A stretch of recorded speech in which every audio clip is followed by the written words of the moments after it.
show off your skills. It seems like it took about 5 years to lose complete control of his right arm. And I know this left arm was getting weaker, but it just seems like it's now as weak as the right arm.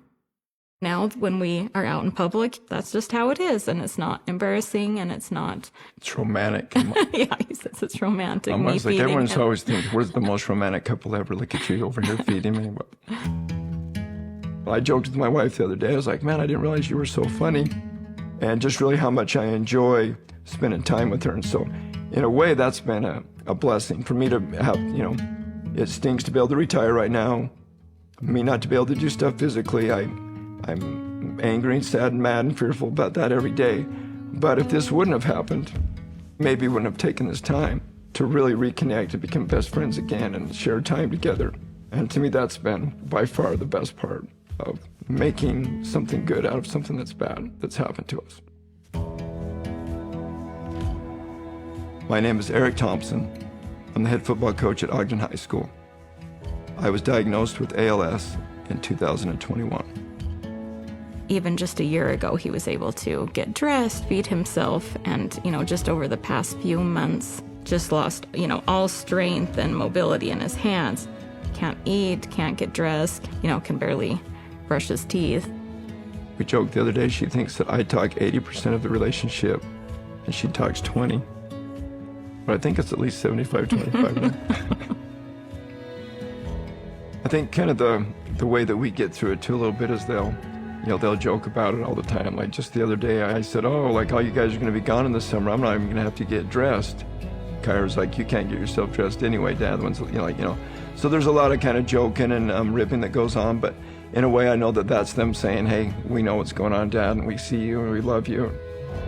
Now that he's not driving, now that he's not coaching as much, this is the first time I've ever sat next to him at one of our kids' games.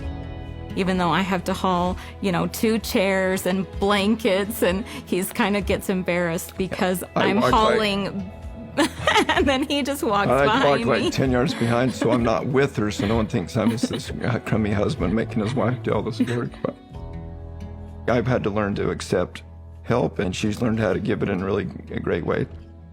Definitely, this is the girl for me to get through, this on this earth as well as for eternity, and hopefully a lot of good things can come from that. 6 years ago, my first year at Ogden High, we decided as a family to do Christmas for a handful of our players, as we saw there was a great need there, especially for just little things like backpacks and shoes and underwear and joggers. A couple of years in, we decided it would be even a greater experience if we could include the special needs kids.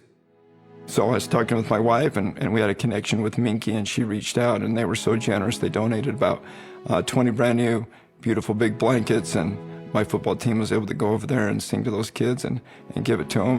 1, 2, 3. We wish you a Merry Christmas. We wish you a Merry Christmas. We wish you a Merry Christmas and a Happy New Year. We really wanted them to know someone's thinking of them, that we love them. Kind of reminder of a warm hug that they know that, they're seeing, and that they matter. And to me, it was even more important for my team to see that. Just wanted them to, feel that joy that comes from being thought of, the same way that I get that joy when, someone sends me a text or helps me out. Like it's a small dent. It's not making my ALS go away. It's not really making my day any easier physically, but it gives me a great feeling and a stronger sense of, hope and purpose to go forward. As my health was changing, and it's getting more difficult for me to do things physically, I feel that maybe connected me a little more to the special needs class, because I know in many of their cases, they're struggling with some stuff and things are a little more difficult for them in many areas. I feel like I can relate to them, that they have a lot to give. They got a spirit inside of them that is strong and amazing, and just wanted them to know that we recognize that. We see them, we love them. I mean, I've always had a spot in my heart, I guess, for underdogs or someone that things were harder for. just wanted them to know that we recognize that. We see them, we love them, and hopefully that blanket was something that can be a reminder to them. The greatest joy is knowing when I'm gone, what amazing people that are in my life that I'll get to see again, that are going to go out and make the world a better place.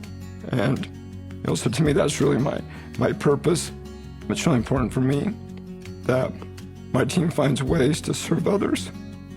My main purpose now, is just to be the best husband and father I can be, and I'm just very conscious of, how I can do that, how I can build a relationship with my wife and with my kids.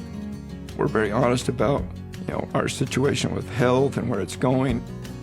How can I help them feel, loved? I think, most of the time on social media, you see everyone's best side, and you think, oh, what's wrong with me? Sharing all of our sides, I hope that people can see that, this is life. It's not always perfect, but it's good.